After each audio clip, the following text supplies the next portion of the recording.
ये बहुत well train बंदे थे। 7-8 मिनट के अंदर उन्होंने पूरे घर में जो जो चीज़ें थी वो निकाली हैं। हम यही समझते रहे कि जैसे कोई पुलिस के लोग हैं, किसी बंदे को ढूंढ रहे हैं, किसी गलत फहमी में आए हैं। जिस दौरान वो आए हैं तो हमारा ना सिग्नल आ रहे थे मोबाइल के, ना वाईफाई के सिग्नल आ रहे थे। ये तमाम चीज़ें बंद हो चुकी थी। पुलिस हमें बताती है कि ये जो उनके पास डिवाइस है ये जैमर है। इन्होंने ग्लव्स भी पहने हुए थे, इन्होंने प्रॉपर फेस मास्क भी पहने हुए थे जो पूरे हेड को, फेस को, नेक को कवर करते हैं। इन्होंने शलवार कमीज़ें पहनी हुई थी। शूज़, अब हंसी की भी बात है, बेशक हमारे साथ इस टाइम बड़ा मुश्किल टाइम गुजरा। स्केचर के शूज़ पहने हुए थे इन सब ने।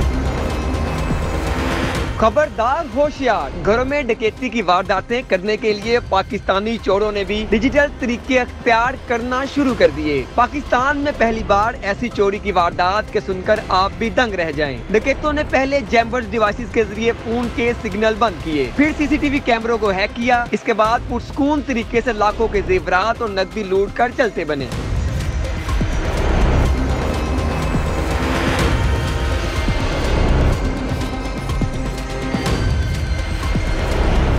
नाज़रीन, लाहौर में एक ऐसी वारदात हुई है जिसने पुलिस को और सिक्योरिटी इदारों को चौंका के रख दिया है, क्योंकि इस वारदात में जो डाकू थे उन्होंने जैमर्स इस्तेमाल किए हैं मोबाइल फ़ोन को डिस्कनेक्ट करने के लिए, सीसीटीवी फुटेज को, कैमरों को जैम करने के लिए। तो ये पाकिस्तान की तारीख में अपनी नौइयत की पहली वारदात है जिसमें डाकुओं की तरफ से लेटेस्ट टेक्नोलॉजी का इस्तेमाल किया गया है।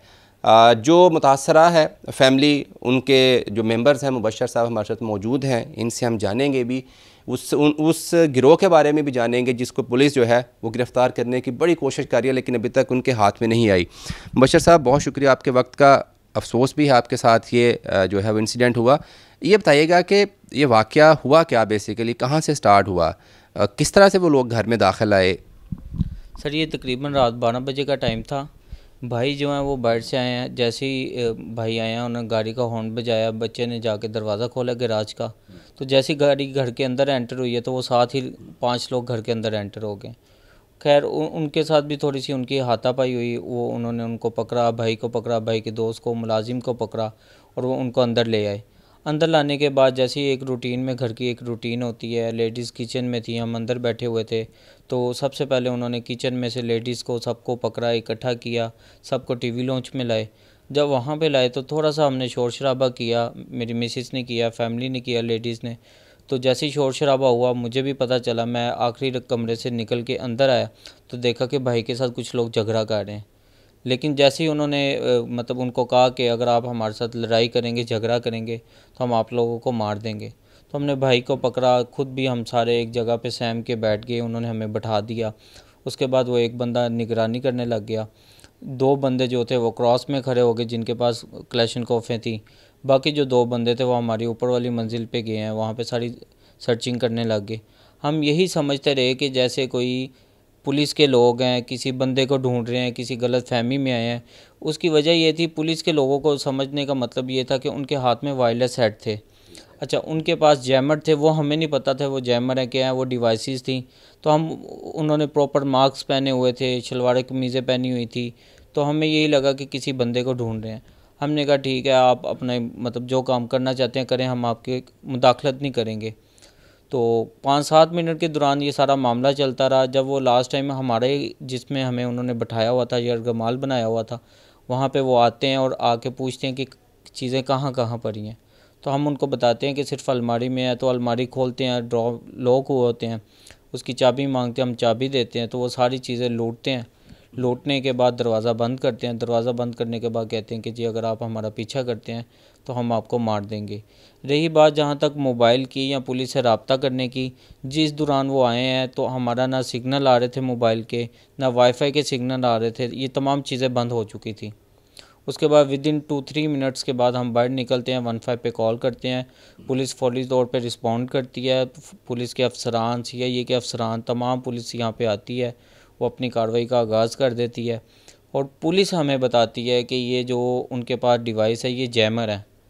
और इस तरह की तमाम मालूमात फिर हमें पुलिस और DHA वालों से मिलती हैं, जिसमें DHA वाले बताते हैं कि इन्होंने एक पहले भी वारदात की जेड ब्लॉक में जब ये वारदात कर रहे थे DHA की सिक्योरिटी वहाँ पे पहुँच जाती है। तो DHA की भी सिक्योरिटी को यरगमाल बना के उनके वेपन छीन के अपने जो जैमर थे वहाँ पहन के चले जाते हैं। अच्छा मुबशर भाई, ये कितना टाइम जो है वो घर में रहे और फैमिली से या आपसे किसी किस्म की कोई बातचीत हुई इनसे? सर ये बहुत वेल ट्रेन बंदे थे, 7-8 मिनट के अंदर उन्होंने पूरे घर में जो जो चीज़ें थी वो निकाली हैं, कोई टाइम वेस्ट नहीं उन्होंने किया और बिल्कुल किसी से उन्होंने आपस में एक दूसरे से बात नहीं की। जैसे ही उनके वायरलेस सेट पे कोई आवाज़ आती थी वो बंदा रूम से बैठ जाता था, उससे बात करता था, वापस रूम में आ जाता था। इस दौरान जो बाकी 2 लोग थे वो हमारे गेट पे कमरे के दरवाजे पे खड़े रहे और हमारे निगरानी करते रहे और ये सारा कुछ 7-8 मिनट में किया और वो आराम से गाड़ी में बैठे हैं और वो निकल चुके थे। तो कोई इस दौरान आपसे, जैसे आपने कहा कि भाई ने थोड़ी सी रेजिस्टेंस की कोशिश की, कोई फैमिली के साथ आर्गूमेंट हुआ हो उनका? सर जिस तरह रवायती डाकू होते हैं, आते हैं मारपीट शुरू कर देते हैं, गाली गलौज करते हैं या औरत पे तशद्दुद करते हैं, इस तरह का बिल्कुल उन्होंने कुछ नहीं किया। वो आए हैं, उन्होंने हमें पकड़ा, यरगमाल बनाया और कहा सिर्फ आप खामोशी से बैठे रहे। हम खामोशी से बैठ के उन्होंने जो भी चीज़ें लेनी थी ली, उसके बाद वो चले गए। अच्छा, पुलिस जब तहकीकात करती है ना तो वो लिबास से लेकर उन्होंने क्या पहना है, क्या उनके हाथ में था, हर चीज़ पुलिस को जो एनालाइज़ करती है। तो जैसे इनके पास डिवाइस थे, ये डिफरेंस ग्रो है, वायरलेस ये इस्तेमाल करते हैं, जैसे तासुर ये जाता है किसी सिक्योरिटी अदारे के लोग हैं। तो इन्होंने और पहना क्या हुआ था, किस तरह के मास्क थे, ग्लव्स पहने हुए थे? जी, इन्होंने ग्लव्स भी पहने हुए थे, इन्होंने प्रॉपर फेस मास्क भी पहने हुए थे जो पूरे हेड को, फेस को, नेक को कवर करते हैं। इन्होंने शलवार कमीज़ें पहनी हुई थी, शूज़ पहने हुए थे और इन्होंने प्रॉपर अपनी वो जो एक तैयारी के साथ आए हुए थे वो उन्होंने सारी। शूज़ कौन से पहने हुए थे? सर इन्होंने शूज़, अब हंसी की भी बात है, बेशक हमारे साथ इस टाइम बड़ा मुश्किल टाइम गुजरा, स्केचर के शूज़ पहने हुए थे इन सब ने और शूज़ पहने हैं प्रॉपर। इन्होंने वो हाथ पे ग्लव्स पहने हैं, मास्क पहने हुए हैं, शलवार कमीज़ें पहनी हुई हैं और बड़ी अच्छे लहजे में वो बात कर रहे हैं। जब मैंने उनको कहा कि आप रूम में ना आएँ, हमारी फैमिली है, बच्चे हैं, परेशान हो रही हैं औरतें, इधर ना आएँ, आप जो लेना ले जाएं। तो हमें कहते हैं कि ये हमारी बहन है, ये हमारी वालदा है, हम मजबूर हैं, हमारी वालदा बीमार, हम क्या करें। तो उर्दू में वो इस तरह पठानों वाला जो लैंग्वेज है वो यूज़ कर रहे थे और वो बड़े इखलाकी तौर पे भी अच्छे लग रहे थे। इसी तरह हमारे एक फैमिली मेम्बर की उस दौरान तबीयत ख़राब होने लगी तो हमें उन्होंने खुद कहा कि आप इनको पानी पिलाएं और बच्चा परेशान ना हो। इस तरह की बातें भी करते हैं, सब कुछ लूट के ले गए। आपको क्या लगता है कि ये जो, जैसे आपने कहा कि वो खुश अखलाक बनने की कोशिश कर रहे थे, ये इसलिए तो नहीं कर रहे थे ताकि अगर कोई फैमिली मेम्बर पैनिक होता है तो उनके लिए मसला बनेगा? क्या लगता है आपको? सर इसमें यह, जब बड़े भाई ने उनके साथ मज़ामत की है ना तो काफ़ी शोर शराबा हुआ। तो जो बड़े भाई थे उनको हमने रोका कि आप मज़ामत ना करें, ज़ाहिर है फैमिली है, बच्चे हैं, हमारी औरतें घर पे थी। तो हमें सिर्फ वो ये कहते रहे कि इस बंदे को रोकें, इसको पकड़ें, इसको खामोश करवाएं, क्योंकि ज़ाहिर है वो अपने एक बना के आए थे माइंड कि हमने जाना है, लूटना, चले जाना है। अगर वो लूटने के दौरान हम मुज़ाहमत करते, कोई हमें नुकसान देते, तो जो उनका असल मिशन था, चीज़ें लूटना, पैसा, जेवर, सब कुछ, वो वहाँ का वहीं रह जाता है और कत्ल गारत के बाद वो भाग जाते हैं। तो इस दौरान 8-10 मिनट में कोई ऐसा मौका मिला था जहाँ पर आप समझते हैं कि आपके पास टाइम था कि आप लोग मुज़ाहमत कर सकते थे, किसी एक को पकड़ सकते थे? कोई ऐसा टाइम आया था उस दौरान? सर बिल्कुल कोई टाइम नहीं आया। वो इतने वेल ट्रेन थे, इतने वेल ट्रेन थे कि उन्होंने 3 बंदों ने हमारी, एक छोटा सा कमरा होता है आपको पता है रूम का, बेडरूम का, उसमें निगरानी करते रहे हैं। यहाँ तक कि उन्होंने एक दूसरे के साथ ना कोई नाम लिया है, ना कोई बात की है। हर बंदे की जो ड्यूटी थी वो अपनी अपनी ड्यूटी कर रहा था, उसने ड्यूटी पूरी की, चीज़ें समेटी, सब कुछ लेके फ़रार हो गए। मैंने अभी देख रहे थे कि आपके घर के बाहर भी सीसीटीवी कैमराज़ हैं, गली में भी सीसीटीवी कैमराज़ हैं। तो क्या कोई ऐसी फुटेज मिली है जहाँ से ये नज़र आ सके कि ये कब आए हैं, कब गए हैं, कौन सी गाड़ी उन्होंने इस्तेमाल की है? सर अभी तक जो डीएचए के पास मालूमात है, डीएचए की सिक्योरिटी ने भी कोशिश की है कि कुछ वीडियोस ले सकें। तो एक कैमरास हमने जो चेक किए हैं, जो ये 20-25 मिनट के दौरान सारी वारदात हुई है, तो उनके कैमरे की जो वीडियोस हैं वो स्किप कर जाती हैं। एक 4 मिनट का टाइम जो था वो स्किप कर गया, फिर वीडियो स्टार्ट हुई, फिर 2 मिनट का टाइम जो था वो स्किप कर गया। अब ये हमें नहीं पता, ये अदारों को बेहतर पता होगा कि ये जो वीडियो या कैमरास की जो स्किप कर रही हैं, ये कोई टेक्निकल फॉल्ट था कैमरों में या उनके पास कोई ऐसी डिवाइसेस थी जिसके साथ मोबाइल के नेटवर्क, वाईफाई डिस्कनेक्ट हो गया और शायद कैमरों के भी डिस्कनेक्ट हो गई हैं चीज़ें। तो जब आपको पता चला कि उन्होंने जैमर्स थे साथ, और आइन मुमकिन है कि वो सीसीटीवी फुटेज भी उन्होंने जो है वो कुछ किया हो, तो ये कब क्या मतलब क्या ख्याल आया आपका कि यार इतने मॉडर्न, हम तो ये सुनते थे कि पुलिस ने बड़ी टेक्नोलॉजी है, वो एडवांस है टेक्नोलॉजी में, तो आप समझते हैं कि ये अलार्मिंग है पुलिस के लिए, क्योंकि उनकी कैपेसिटी को चैलेंज किया गया डायरेक्टली, तो कितना अलार्मिंग था? एक तो डेफिनेटली ये इंसिडेंट आपके लिए बड़ा अलार्मिंग था, परेशान हुए सारी फैमिली, फिर जिस तरीके से ये वारदात हुई वो एज आ सिटीज़न आपके लिए कितना वो सरप्राइजिंग और अलार्मिंग था? सर, जो हमें मालूमात मिली हैं, जो जब हमारे साथ वारदात हुई है, हमने डीएचए से रब्ता किया, उनकी सिक्योरिटी से बात की है, तो ये पिछले 12 दिनों में इनकी चौथी वारदात है डीएचए सिक्योरिटी की मालूमात के मुताबिक। और ये सेम गाड़ी इस्तेमाल कर रहे हैं, होंडा सिविक इस्तेमाल कर रहे हैं, उसमें ये सिर्फ नंबर प्लेट चेंज करते हैं और आते हैं, वारदात डालते हैं और चले जाते हैं। रही बात ये उस टाइम जब ये आते हैं या किसी के साथ कोई ऐसा मामला होता है ना, इंसान इतना परेशान, इतना पैनिक हुआ होता है कि इंसान को तो समझ ही नहीं लगती कि वो ये कौन लोग हैं, इनके घर में एंटर हुए हैं, क्या हो रहा है क्या नहीं हो रहा, और ये सब कुछ लूट के चले जाते हैं।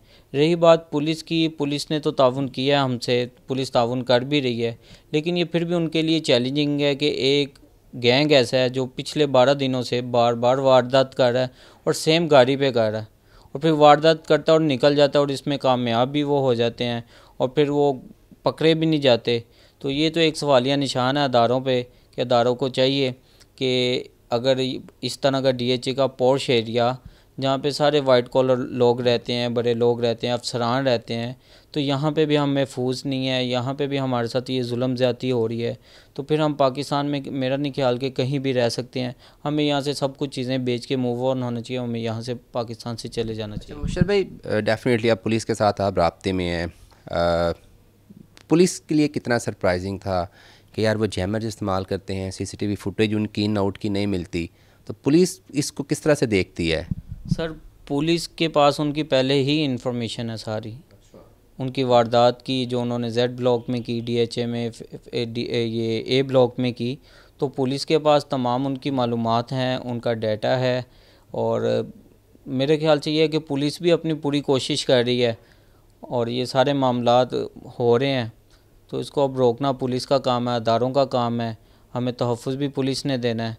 तो हम तो यही है कि उम्मीद लगा सकते हैं कि हमारे जो मुल्ज़िमान हैं वो उनको जल्द से जल्द पुलिस गिरफ़्तार करेगी और कैफ़रे किरदार तक पहुँचाएगी। जी, बहुत शुक्रिया मुबश्शिर साहब कि आपने गुफ्तगू सुनी, और डेफ़िनेटली पुलिस कोशिश कर रही है कि इस गैंग को जो है वो पकड़ा जा सके, लेकिन ये जो गैंग है ये लाहौर पुलिस के लिए ना सिर्फ इस वारदात में जो उन्होंने डिवाइसेस इस्तेमाल की, टेक्नोलॉजी का इस्तेमाल किया, वो चैलेंजिंग है, बल्कि पिछले भी कुछ रिकॉर्ड के मुताबिक पुलिस को ये शुबा है कि ये एक ही गैंग है, मुख्तलिफ रूप में आता है, कभी ये 2 लोग हो जाते हैं, कभी 5 लोग हो जाते हैं, कभी ये ख़ुद को सिक्योरिटी एहलकार ज़ाहिर करते हैं। और पुलिस को ये भी शुबा है कि जो डिवाइसेस उन्होंने इस्तेमाल की हैं इंटरनेट और सर्विस को सस्पेंड करने के लिए, मोबाइल सिग्नल्स को जैम करने के लिए, ये अफ़गानिस्तान से स्मगल की जा सकती हैं, क्योंकि ऐसी कोई टेक्नोलॉजी मार्केट में मौजूद नहीं है जो कि प्राइवेट लोग जो हैं वो ले सकें, ख़रीद सकें और उसको फिर इस तरह से इस्तेमाल कर सकें। अब देखना ये है कि लाहौर पुलिस जो कि ख़ुद को बहुत मॉडर्न और टेक्नोलॉजी ओरिएंटेड कहती है, वो कब और कितने वक्त में इस गैंग को पकड़ती है और इसको जो है वो बेनकाब करती है।